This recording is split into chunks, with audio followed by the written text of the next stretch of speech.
What's up everyone, Andrew Daine here, and on today's video we're going to be taking a look at the brand new plugin from Nordli DSP. This is Archetype Rabea. First and foremost, I'm going to show you what this plugin sounds like in a full mix in the context of a kind of low-tuned metal song. Of course, if you watch my channel, that's pretty much all I do here, so that makes sense. And then after that, we're going to be taking a look at the specs and features of the plugin, and then last but not least, I'm going to show you the soloed tone clips of the tones that I was using in this video. Feel free to copy my settings or download the presets, which will be linked in the description and the pinned comment below. Also, I want to mention, you should definitely go try this plugin out for yourself. There is a free 14-day trial, and there are tons more sounds you can get from this plugin that are not covered in this video. These are just my personal settings, and you should definitely try it yourself and see if it's good for you. But with that being said, this is what the plugin sounds like in a full demo mix.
Okay, now that you've heard how the plugin sounds in a full mix, I'm going to talk about the specs and features of this plugin. Some of this stuff is going to look a little familiar to you if you've used any of Nordli DSP's other plugins, but the big new feature is the first thing you'll see in the plugin, which is the Overlord synth.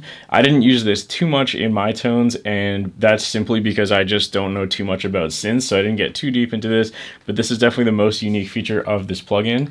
There's tons of different options here. You can, of course, mix it so you have a blend of your guitar and the synth, but pretty much what it does is it live tracks what you're doing on guitar and basically converts it to sound as if it is a synth with a bunch of other options, including an arpeggiator, 2 oscillators, and a filter. Very, very cool stuff. Next up, we have a section that looks a little bit more familiar, which is the pre-effects pedals. So in this particular plugin, we have the twin blade dual compressor, Chaos Bed Octaver, Colossus Fuzz, and the Paragon Overdrive. Next up, we of course have the amp section. As is typical for Nordli DSP, there are 3 different amps in this section, as well as 3 cabs.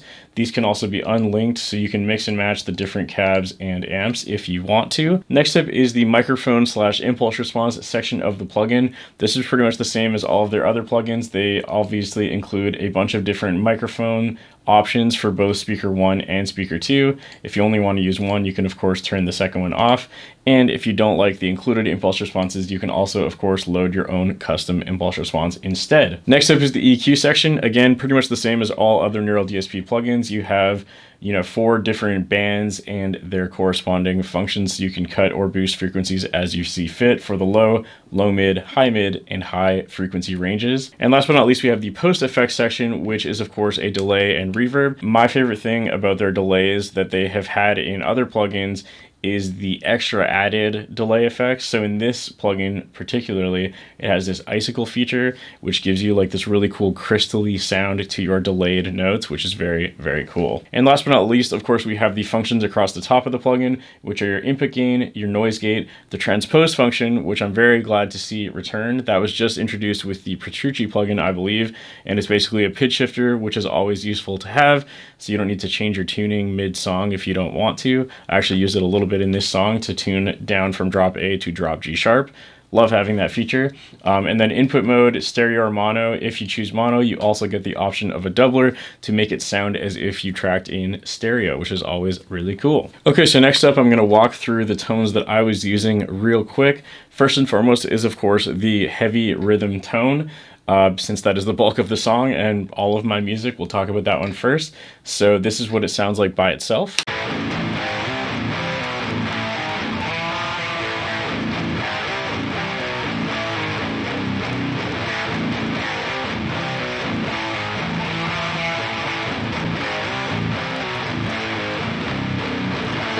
So yeah, pretty cool rhythm tone, a little bit different than the tones that I normally use, which kind of lended itself better to this style of metal instead of like my usual deathcore, I guess you could say. Some really cool things about this tone in particular is how many different versions of it I could get. This is ultimately what I landed on, but originally what I was going to do was have like a very, very slight fuzz to it. So I'm going to play it again with the fuzz on. And then the other thing that's really cool about this amp is you actually have the option to switch between EL34 or 6L6 tubes, which actually makes a fairly noticeable difference, I would say. So this is with the fuzz on, and I'm going to swap between the two tubes so you can hear the difference.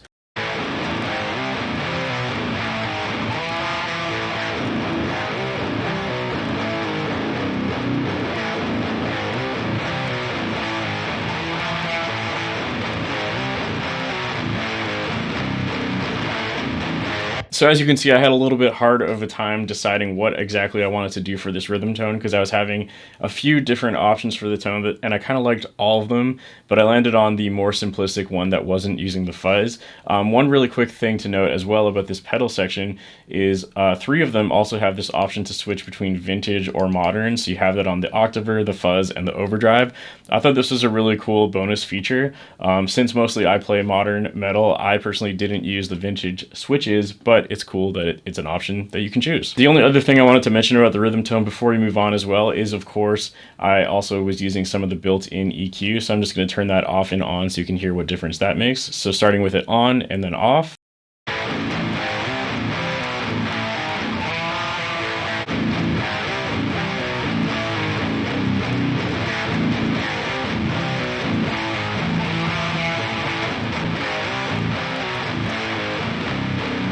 So obviously it sounds a little bit thicker with the EQ off, but personally, because I was doing a full mix, I actually wanted to get rid of a lot of the low end because I have a bass guitar there. But for just jamming out or playing by myself, I would definitely prefer that thicker tone that you get without the extra EQ. Just throwing that out there. Okay, next up I have a very simple dissonant chord that kind of drones over top of everything. For this one, I actually used one of the included presets in this plugin from Rabea, and it's called the That's Nasty preset, and I thought it sounded great as is. The only thing that I added to it was some additional EQ in a separate plugin, just again to get rid of basically all of the low end because I only wanted this to be like an accent on top of everything. But I turned the EQ off for the sake of showing you what it sounds like. It's very simple, and it sounds like this.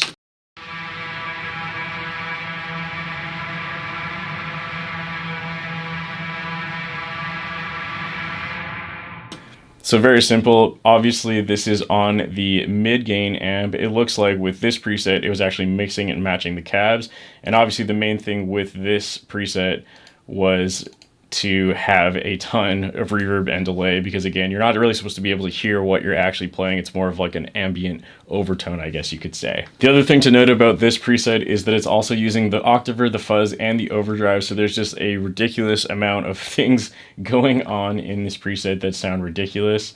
I think there's also some extra EQ even within the plugin, so let's turn that off and hear what we got.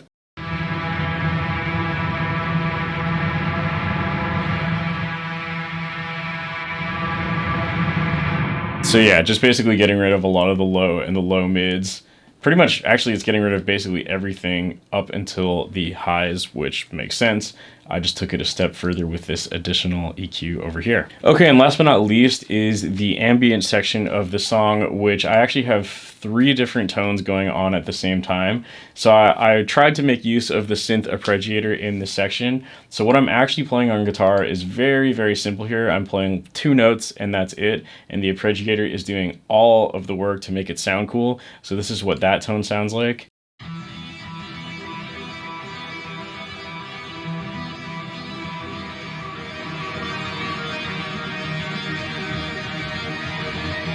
So all of that is with this Overlord synth. If I turn this off, you'll hear how boring it actually is.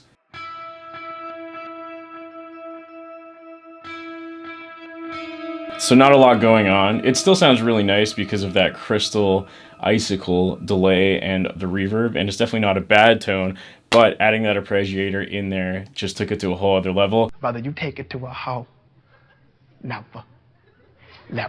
I was mixing it in about 80% so that you could still hear a little bit of the guitar tone in there, but really the majority of it is this Overlord synth tone. And once again, it sounds like this.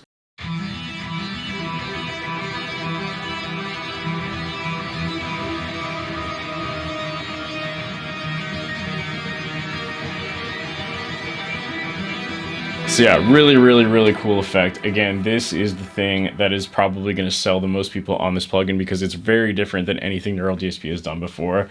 And I can just see so much potential for future use of this part of the plugin for so many applications. It's wild. One of the other things going on in this section as well is like a semi-low gain. I called it a sharp lead. Again, it's very ambient and very spacey, but it's there to help accent the 2 octave notes within this section. So this is what that sounds like.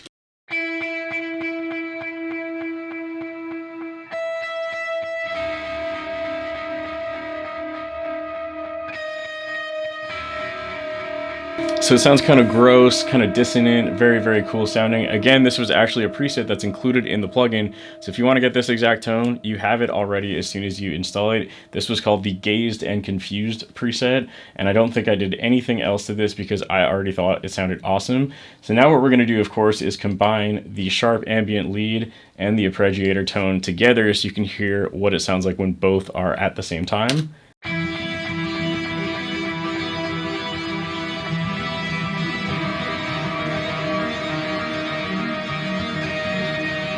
So yeah, just building that ambience, and the final part of this section of the song was what I called a dirty clean. So again, this is like a very low gain section of the guitar tone. This one is using the first amp in the plugin, which is the only time that I use this. Once again, it was actually pretty much just a preset that existed within this plugin by default called Chime Time.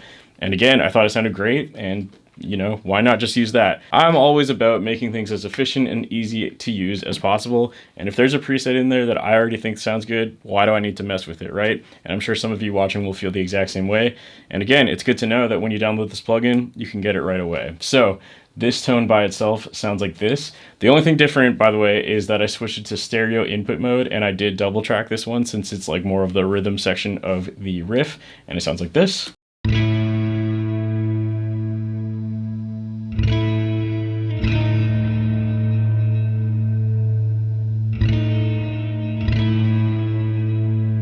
So very simple, again, a nice clean tone. And let's add in that sharp ambient lead and the arpeggiator so you can hear what it all sounds like together one more time.